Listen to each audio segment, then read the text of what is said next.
أرستا زينام أب غوني منغستنان سراويتنان عسيلنا جنوسايداوي أجزاز أسرعة أبي أحمد كنو قدينا كبلو تساتفت زتا كتما مقالة قليصوم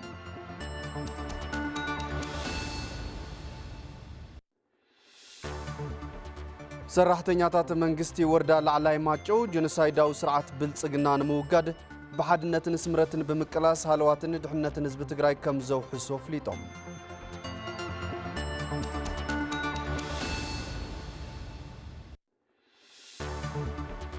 مبسري سنة سرعة بعلا شندا عينواري ماريا صومري حملة 16 كلتشحن 18 عامة مرت تساليبو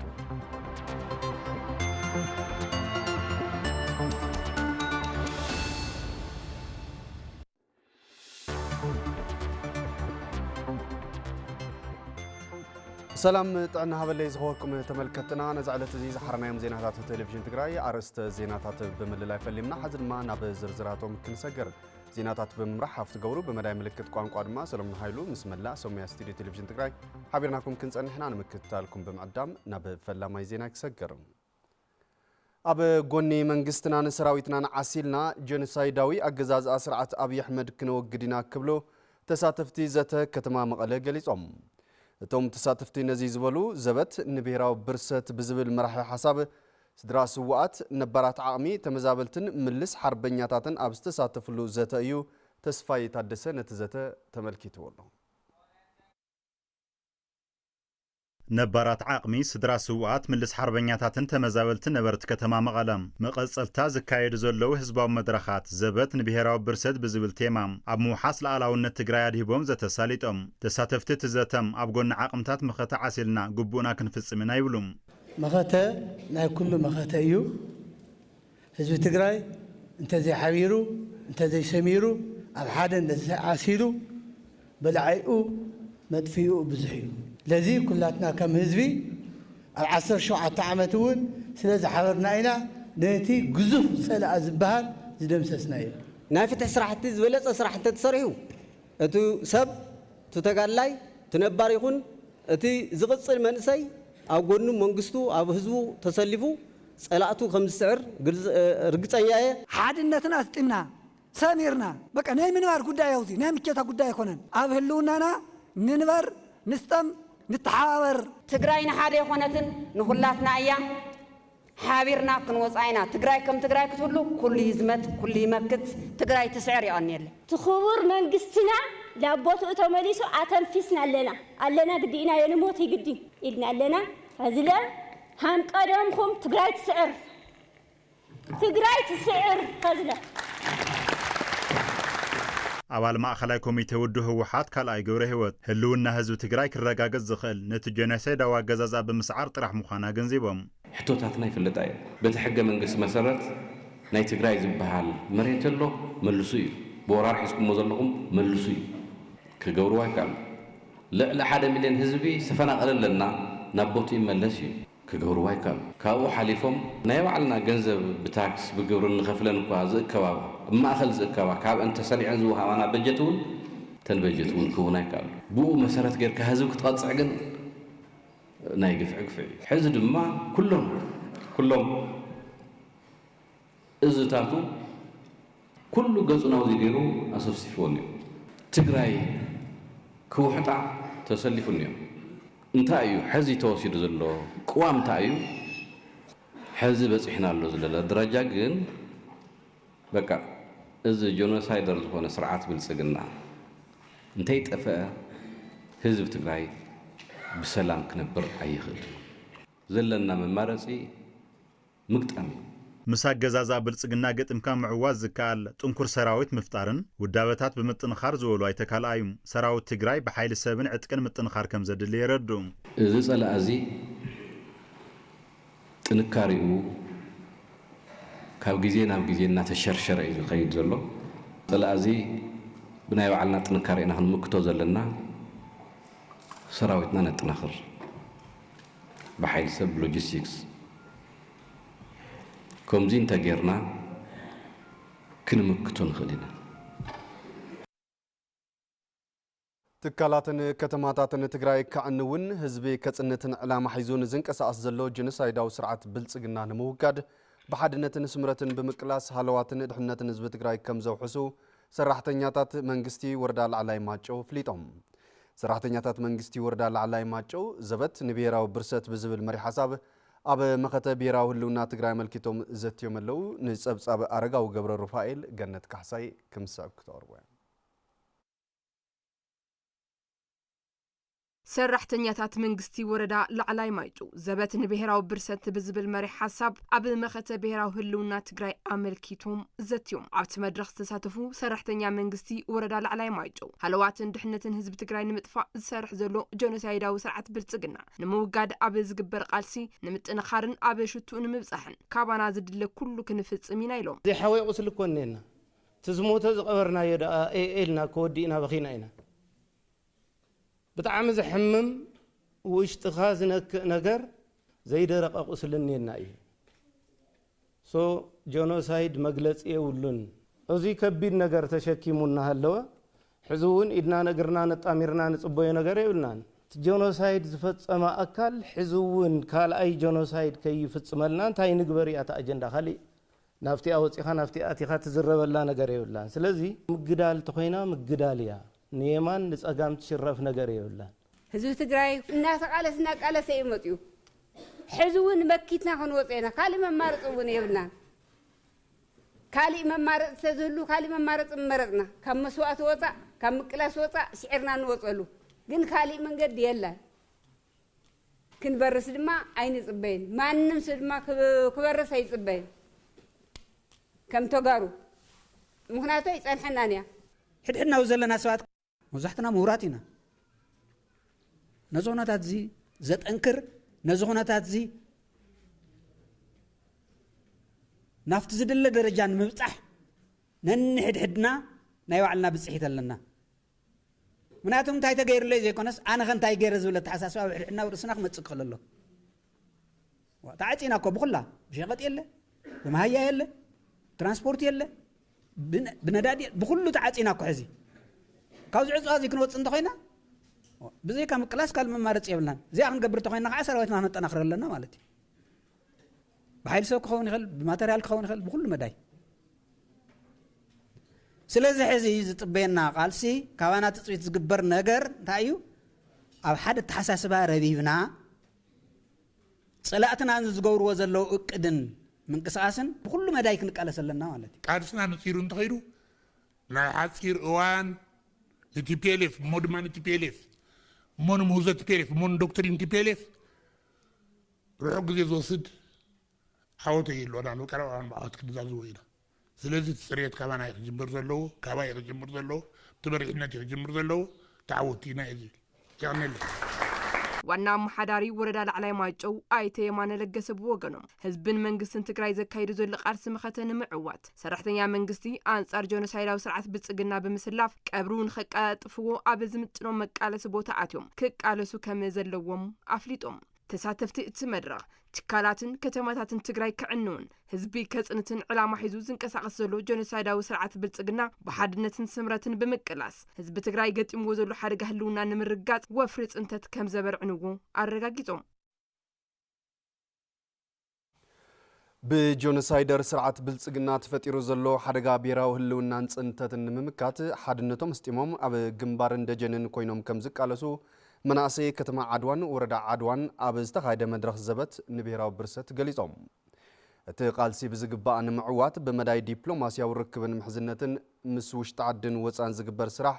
ክጠናኸር ከም ዘለዎ እውን እቶም መናእሰይ ሓቢሮም ገብረ መድህን ተወልደ መድህን ዘዋደዶ ጸብጻብ ደረሰ ብርሃነ ክቕጽል እዩ بجنوسايدر سرعات بلصقنا قاطيمو زل حدقا بهراو هلونان ጽንተትን መመካት ሓድነቶም እስጢሞም ኣብ ግንባርን ደጀንን ኮይኖም ከም ዝቃለሱ መናእሰይ ከተማ ዓድዋን ወረዳ ዓድዋን ኣብ ዘካየድዎ መድረኽ ገሊጾም ከም መናእሰይ ንሕና ንቃለስና ሕዝቡ ማለት እዩ ኣው ዝኒው ሕዋትና እዮም ኣብ በረኻ ዝኒው ሕዋትና እዮም መራሕትና እውን ዕድለኛት ኮና አጋጣሚ ኣብ ሰለስ ምዕራፍ ጀጋኑ ነው መራሕቲ ማለት እዩ ብዩኤን ለ በሰላም እስከባር ዝፍለጡ መራሕትና ማለት ጀጋኑ ነው ስሩ ሽባም ክጽዋዕ ሓሎስ ዘንቀጥቀጥ ጸላእ ማለት እዩ ንሶም ስለዝኒውና ንሕና ንኹርዕና ማለት እዩ ሕዚ ንሕና እውን ንሶምና መርሕና ክንቃለስ ንኽእልና እላይ ከም ቢያፍራ ከጥፎም የብለና ኣሎ ቢያፍራ ነዚ ንምምካት ግን ኩልና ዝቐረየና ኣይኮነን ተሰለፍቲና ዓድኻ ትውረር ከለኻ መቸም ሲድካ ኣይትነብረን ንሕና እኮ ጀጋና ኣሕዋትና ባዕልና ከፊልና ኣለና ዋጋ መን ዝኸፈለ ልካ ክትነብር ዲኻ ብስርስ ኩላና ነታ ዓድና እያ እቲ ቃልሲ ብዝግባእ ንምዕዋት ብመዳይ ዲፕሎማስያዊ ርክብን ምሕዝነትን ምስ ውሽጢ ዓድን ወፃእን ዝግበር ስራሕቲ ክጠናኸር ከም ዘለዎ እውን እቶም መናእሰይ ሓቢሮም ኣባል ማእኸላይ ኮሚቴ ሕወሓት ኣይተ ኣማኑኤል ገብረ እግዚኣብሔር ጆኖሳይዳዊ ስርዓት ብልጽግና ህዝቢ ትግራይ በጀትን መሰረታዊ ኣገልግሎትን ብምዕፃው ማሕበረ ቁጠባዊ ዓቕሚ ብምድቃቕ ከካይዶ ዝጸንሐ ፕሮጀክት ጥፍኣት ሕዚ ድማ ብተግባር ንምጽናት ምድላዋት ወጊኑ ከም ዘሎም ይዛረቡ ማንም ክኽእሎ ዘይኽእል እዩ ኣብ ልዕሊና ሓደጋ በፂሑ እዚ ዝፈጠሮ ስኢልካ ዝኾነ ነገር የለን ክትብል ኣይትኽእልን ስነ ልቦናን ስነ ኣእምሮናን ናይዚ ዓብዪ ይኹን ናይ ንእሽተይ ንክህሰ ሰፊሕ ስራሕ ተሰሪሕሉ እዩ እዚ ከም ዕድል ተጠቂሙ እቲ ሚድያታት ናይ ፀላእ ድማ በዚ ክንርዕድ በዚ ዳግም ባርነት ክንቅበል ነዚ ትዝመዘነና ዘሎ ጥፍኣት ኣሜን ኢልና ተቐቢልና ብትንትን ኢልና ከም ብሄር ክንተርፍ ሰፊሕ ስራሕ ይስራሕ ዘሎ ተደሚርና ከም ብሄረ ትግራይ ካባናታት ትፅቢት ትግበረና ምግባር እያ ኩንህሉ ተኾይና ማለት እዩ እዚ ከም ብሄር ተጠጂእ ዘሎ ፕሮጀክት ፅንተት ፀላእትን ምፍሻል መናእሰይ ፍትሓዊ ቃልሲ ህዝቢ ትግራይ ብዓወት ንምዝዛም ብፅንዓትን ጅግንነትን ክምክቱ ኣይተ ኣማኑኤል ፀዊዖም ጆኖሳይደር አብይ አሕመድ ናብ መቃብር እንተይወረደ ህልውና ህዝቢ ትግራይ ውሕስ ኮይኑ ክቕፅል ስለ ዘይኽእል ዓርሶም ኣብ ቅድሚት ብምስራዕ ህዝቢ ወዲቦምን መሪሖምን ከም ዝቃለሱ ሰራሕተኛታት ኣብያተ ጽሕፈት ወረዳ ታሕታይ ቆራሮ ተዛሪቦም ንጸብጻብ መለሳ አባዲ ገብረ መስቀል ኪሮስ ከምሳል ቀርቦይ ሰራሕተኛታት ዝተፈላለዩ ኣብያተ ጽሕፈት ወረዳ ታሕታይ ቆራሮ ዘበት ንብሔራዊ ብርሰት መሬት ሕድሪ ኣይትቑረስን ስድሪ ዝብሉ መልእኽትታት ብምቅላሕ ኣብ መኸተ ትግራይ ኣመልኪቶም ዘትዮም ውልቀ መላኺ ጆኖሳይደር አብይ አሕመድ ትግራይን ተጋሩን ንምጥፋእ ዓሊሙ ብልፍንቲ ጽንታ ንምፍጻም ዝኸፈቶ ኩናት ስለ ዘይሰመረሉ ዳግም ብርሰት ንኽፍጽም ምድላዋት ወጊኑ ከም ዘሎ ብምግላጽ ሕብረተሰቦም ብምንቃሕን ንባዕሎምን ስድሮኦምን ቅድሚት ብምስላፍ ንምምካት ድልዋት ምዃኖም የረጋግጹ ብዙሓት ጸገማት ብዙሓት ችግራት ብዙሓት ግፍዕታት ዝበዝሐና ህዝብና ትግራዋይ ከም ትግራዋይ ክተፍእ ኣለዎ ዝግፍዓኛ ስርዓት እዚ ወይ ድማ ብልጽግና ስርዓት ላውዚኣትስ ምስ ደቀይኮ ኢኹም እውት ኣብ ሓደ ፈኮሪና እዮ ኮይና ካብዚ ላዕሊ ትዕግስቲ እንተያሎ እዩ እንታይ ከኢና ነዲልና ስለዚ ዝለባም ህዝቢ እዚ ይግብሆን ታይና ተእኮመ ማለት ግና ሕጂ ንቃለስ ኣለና ኣነ ከም ስድራይ ናተቃለስ የመፅእ ሕጂ እውን ክቃለስ ኣለኒ ምእንቲ ምንታይ ምእንቲ ገዛይ ምእንቲ ስድራይ ኣነ 17 ብረታዊ ቃልሲ ክነካይድ ከለና ደርጊ ክንድምስስ ከለና ብዙሕ ላዕሊ ታሕቲ ነይሩ ከምኡታት ተጋጥሙና ብዙሕ ፀገማት ተጋጥሙና ንህዝቢ ትግራይ ማለት እዩ ብደብዳብ ብኩሉ ነገር ስለዚ ኣብቲ ሻው እዋን እንታይ እናበልና መፂና ህዝቢ ትግራይ ኣኽቲትናዮ ህዝቢ ትግራይ ኩሉ ኣሰሊፍና ንፀላኢ ካብ ምድሪ ናይ ኢትዮጵያ ኣቃውጥናዮ ማለት እዩ ስለዚ ተሓዝቲ ድለውን እዚኣ እያ ተሓዝቲ ድለውን ስርዓት ብልፅግና ምቅባጥ እያ ካብ ምቅባጥ ንላዕሊ ካሊእ የለን ምክንያቱ ስርዓት ብልፅግና ኣብ ኢትዮጵያ እናሃለወ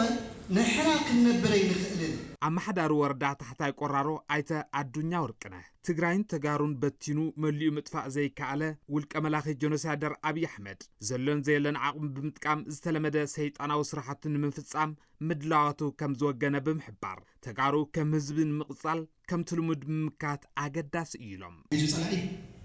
ኩሎም ዓይነት ምድላዋት ገበሩ ጥራሕ ዘይኮነስ ናብ ተግባሩ ሰቢሩ እዩ ሶ ከም ህዝቢ ዝሓለፉ ምዕራፋትና ኩሎም ብመስዋዕትና ኢና ህልውናና እንዳረጋገፅና መፂና ኣብዚ ከምዚ ዝበለ ናይ መወዳእታ ምድላው ናይ ፀላእቲ ከም ብሄር ካብ ጫፍ ናብ ጫፍ እንታይ ዓይነት ምድላው ኢና ክንገብር ዘለና ዝብል መሰረት ተገሩ ዝሕዚ ዝኔናሉ ኩነታት ሙሉእ ብሙሉእ ፀላኢ ናይ ሰላም መማረፂ ዕፁው ገሩ ፀላኢ ናይ ሰላም መማረፂ ዕፁው ገሩ ብኩናት ጀሚርና ከም ዘሎ ሓሲብና ነዚ ተረዲና መማረፂ ናይ ሰላም ከም ዘየለ ቁርፅና ፈሊጥና ግልጽነት ፈጢርና ብስነ ልቦና ከም ደጀን ንዳለወሉ ካብዚ ተወቂሱ ምድላዋትና ከዓ ንውግነሉ መድረኽ እዩ ዜናታት ቴሌቪዥን ትግራይ እንዳቀጸለም ዝኸበርኩም ተመልከትና ኣብ ትግራይ ዳግማይ ኩናት ብምውላዕ ህዝቢ ንምጽናት ይንደድን ዘሎ ጆኖሳይደር አብይ አሕመድ ከም ዝምክቱ ርእይቶም ንቴሌቪዥን ትግራይ ዝሃቡ ነባራት ተጋደልቲ ወረዳ አበርገሌ ጭላ ገሊጾም ንጉሰ ማረ ነቶም ነባራት ተጋደልቲ አዘራሪቦም ኣሎ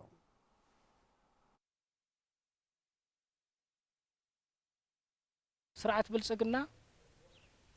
ሕዝቡን ከም ትማሊ ኣብ ልዕሊ ህዝቢ ትግራይ ኣብ ልዕሊ መንእሰይ ትግራይን ሰላሕታዊ ወራር ያካይድ ኣሎ ሰራሕታዊ ምንቅስቃስ ይገብር ኣሎ ሰላሕታዊ ኩናት ዘይብሉ መቅተልትን መርሸንትን ያካይድ ኣሎ ስለዚ ሕዚ ነዚ መሰረት እዚ ንምቅልባስ ህዝቢ ትግራይ ዘካይድ ዘሎ ምንቅስቃስ ዝውደው ዘሎ ውዳበታት ፍትሓዊ እዩ ሰላም ዝድለ ኩሉ ዲሞክራሲያዊ መሰልካ እንተ ተሓልዩ ሰላም ይድለ ግዛእታዊ ሓድነትካ ተመንጢልካ ኣብ ዕፅዋይ ክባይ ኣቲኻ መንግስቲ ሰራሕተኛ ደመወዙ ከይኽፈል ከልኪልካ ባንክታት ከልኪልካ ጥዕና ከልኪልካ ደቅና ከይመሃሩ ንመምሃራን ማህያ ኸሊእኻ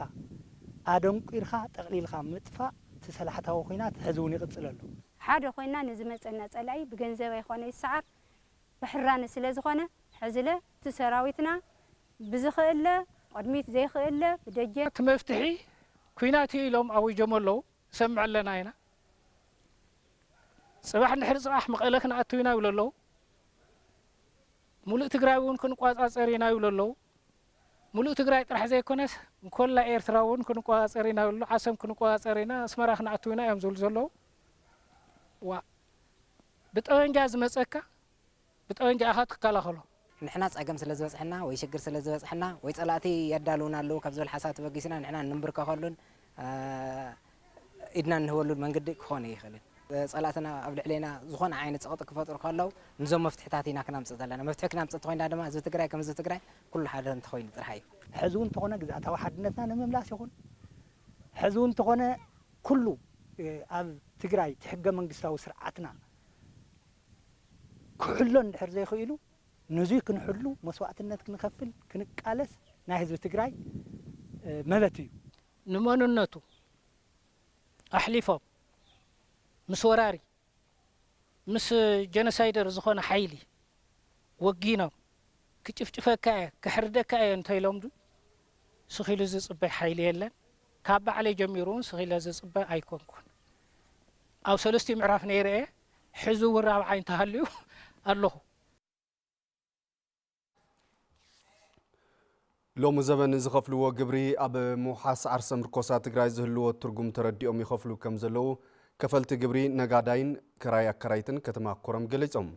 ኣብ ከተማ ኮረም ምኽፋል ግብሪ 2018-2019 ዓመተ ምህረት ብዕሊ ተጀሚሩ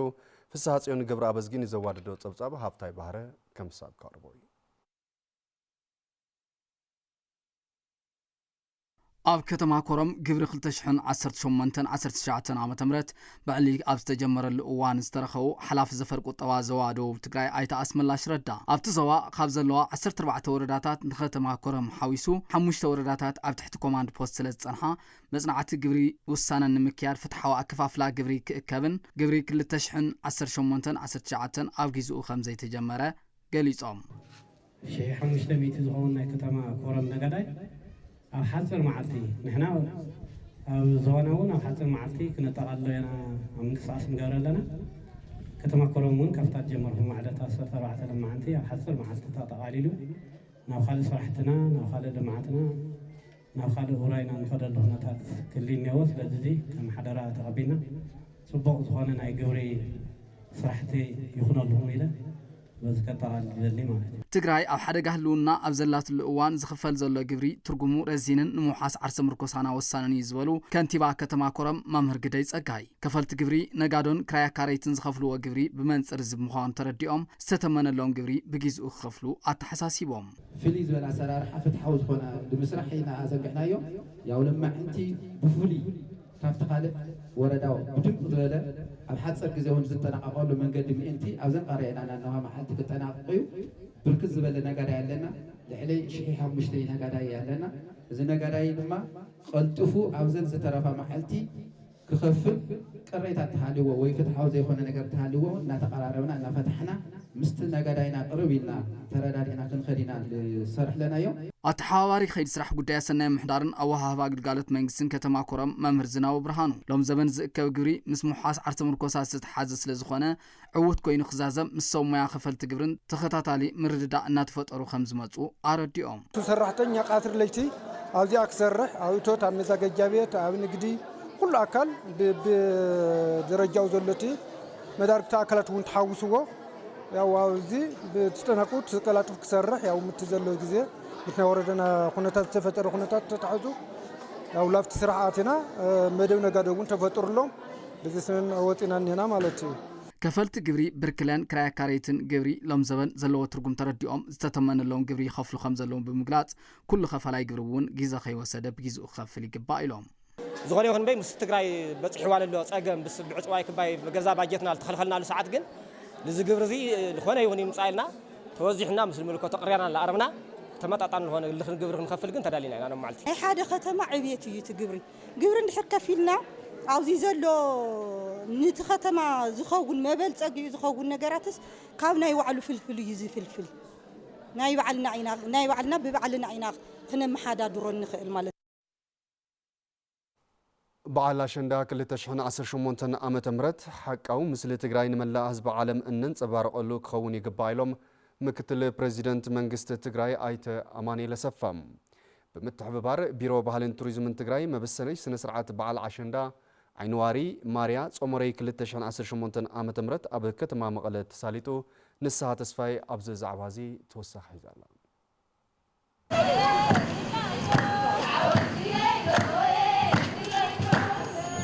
بعلى شندا عينواري ماريا عمري خلتشحن 18 مبسري سنة سرعات حملة 16 عام تمرت تساليتو حلافيت بيرو قداي دق نسو تግራይ ወይዘሮ ሸዊት አዲሱ ኣብ ዝሓለፉ ዓመታት ኣብ ልዕሊ ህዝቢ ትግራይ ብዝተፈጸመ ጆኖሳይድ ትግራይ ልምዓታ ተኸሊፉ ደቂ ኣንስትዮ ትግራይ ድማ ሰፊ ዘይብል መከራ ከም ዝተሸከማን እዚ ከበቅዕ ሎም ምስራሕ ከም ዘድሊ ገሊፀን ብቃልስና ዝረጋገጽናይ መሰል ረብሓን ብሙሉእነት ተጠቀምትን ተረባሕትን ከይንኸውን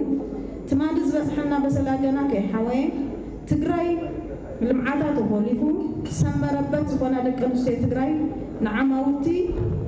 تمزابيلا تسديدا أو تحت أي وديقا سف زي بالسقاين مكران محلفة يركبا سلازي إذا مكران سقاين كوكع هلاونا خنا الرجاجز سلاز جبع كمتي تمالي نمعرنتنا تقاليسنا فتحن ديمقراطية زمزانا لمون هلاونا دحننتنا نمثل عرسو ساننا مخبر علونتنا بقول كهون تودينا حدنتنا بمتنخر حزباو قالسنا بمعوات تمزابله تسدد أو تحت أسأل أيزلو حزبي في الله دم دك أمسي تجري حرام وزع مختنا بريخنا مكلاس قدنت يهلو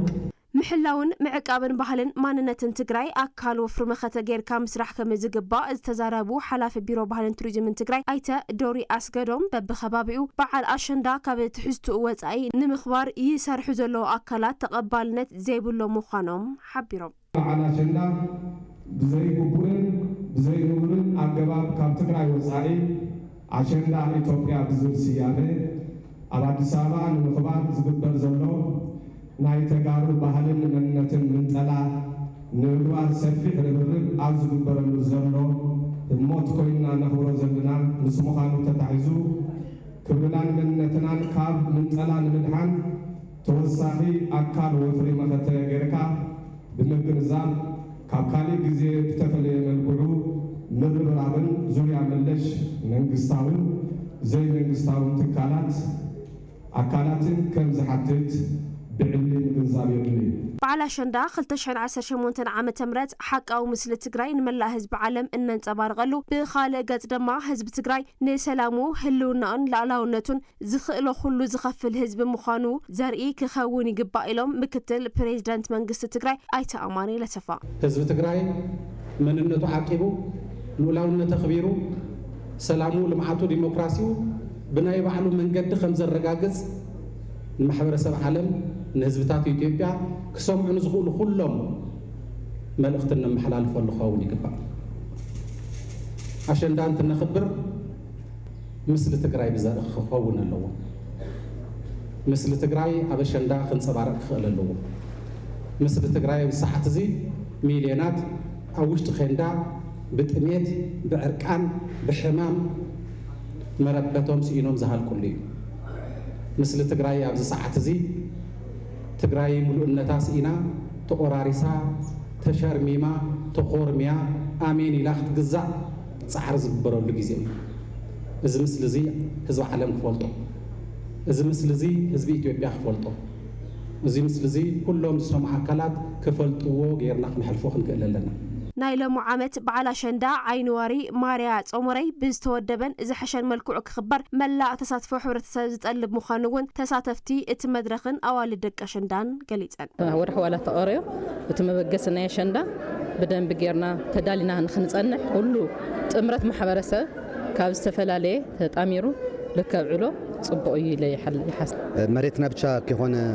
ተወሪርና ዘለና ያው ባህልና ለምውራሩን ተዓጠቁ ሰባት ኣለው ስለዚ ግን ንሕና እውን ከም ህዝቢ ትግራይ ኣሸንዳ ዝበሃል ናይ በዓልና ናይ ወለድና ዋንነት ስለ ዝኾነ ኣሸንዳ እዚ ከምቱ ናይ ቀደምና ወለድና ዝነበረ ኣብ ዩኔስኮ ንዋንነት ናይ ትግራይ ሒዙ ልክኸድ ያው ዓጢቕና ተላዒልና ንሰርሕ ለና እዚ ኩነታት ከይበገረና በተለይ ደቂ ኣንስትዮ ማለት እዩ ብዙሓት ኣብ ጦርነት ተፈጠሩ እኒኦም እሱ ከይሓሰብክን ከይበልክን ረሲዕክን ና ደዋና ክዳን ጌርና ኣሸንዳና ተተኽብሮ ይብል ባየ ኣሸንዳ መበቀሉ ኣብ ትግራይ እና ክጠፍ የብሉ እና ብዛለላትን ብዛለ ግን ያው ኣላ ሓንቲ መስቀል ትኹን ሁሉ ብለለው መጋየፅስ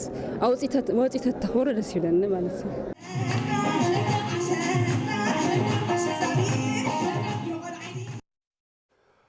ኮርፖሬሽን ልምዓት ፓርክ ኢንዱስትሪ ትግራይ ኣብ ዝቕፅሉ 5 ዓመታት ብዋናነት ኣብ ሕውየትን ትካላትን ምትእስሳር ዕዳጋን ብትኹረት ከም ዝሰርሕ ገሊፆም እቲ ኮርፖሬሽን ነዚ ዝገለጸ ኣመራርሓ ቦርድን መዳርግቲ ኣካላትን ኣብ ስትራቴጂክ ትልሚ ቀጸልቲ 5 ዓመታት ተመልኪቶም ኣብ ዝዘተይሉ እዋን እዩ ታደለ ዳኘው ንዘዋድዶ ጸብጻብ ኤፍሬም ገብረ ኪዳን ክቕጽል እዩ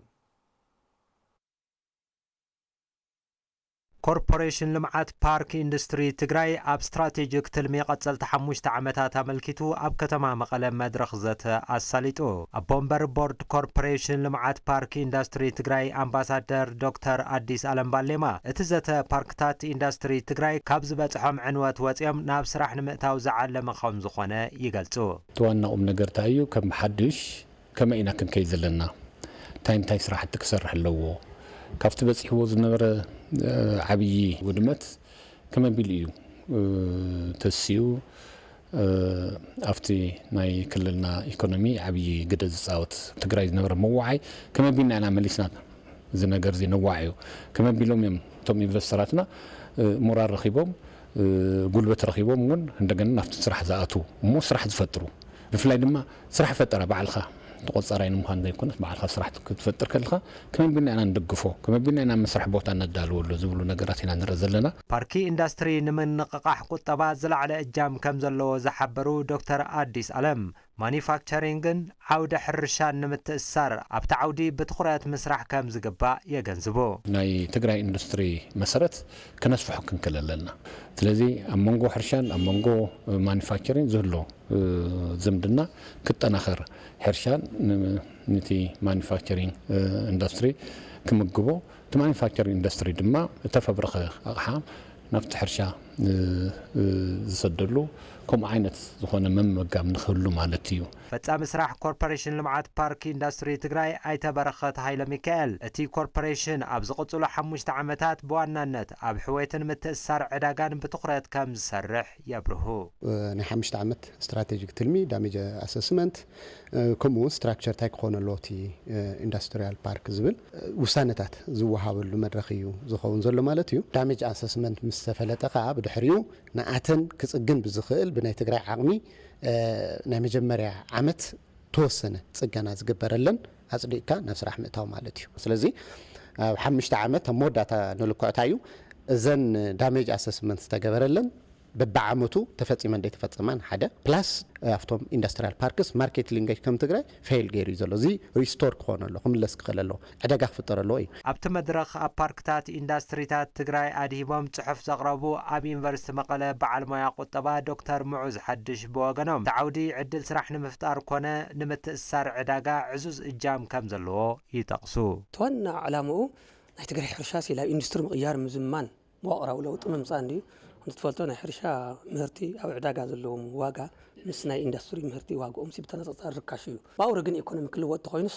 ላብ ኢንዱስትሪ ትራንስፎርም ክግበር ወይ ኣተዋና ዓላማ ትራንስፎርም ክግበር ክእል ከሎ መዓት ነገር ሒዙ ይመጽእ ኮነት ሓደ ምስ ናይ ዓለም ዕዳጋ ይራኸበና ኣሎ ሶ ምህርትና ላብ ዓለም ዕዳጋ ይኸድሎ ይኸፍትሎ በር ይኸፍትሎ ካሊ ኣብኡ ዘለዉ ናይ ዓለም ተመክሮ ዘለዎም ብምሎም ኢንቨስተራት ከዓ ላብዚ ሼድ እዚ ላብዚ ኢንዱስትሪ እዚ ይመጽሎ እዚ ምስ መጽማ ስራሕ ዕድል ይፈጥር ኢምፕሎይመንት እዩ ኢምፕሎይመንት ሊኻ ኢንካም ክፍጠር ኢንካም ተሊኻ ድኽነት ይቕንስ እዩ ሶ ምግቢ ውሕስና ይረጋገጽ እዩ ኮይዱ ማለት እዩ ገዛና ጠቕላላ ስራሕቲ ንግዲ አክሲዮን ማሕበር ግሪንላንድ ጠቕላላ ስራሕቲ ንግድን ሳክሰስ ቢዝነስ ግሩፕን ብሓባር ብምዃን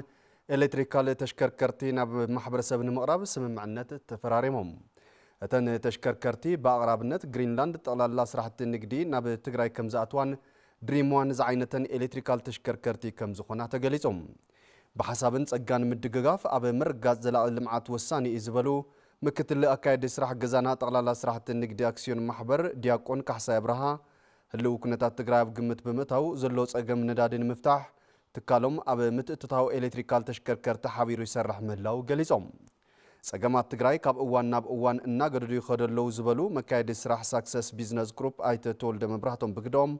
ትካሎም ጸገማት ናብ ጸጋ ብምቕያር ኣብ ቁጠባዊ ምንቕቃሕን ስነልቦናዊ ሕውየትን ይሰርሕ ምህላው ኣረድዮም ከም ጸብጻብ መሳርሕትና ገነት ካሕሳይ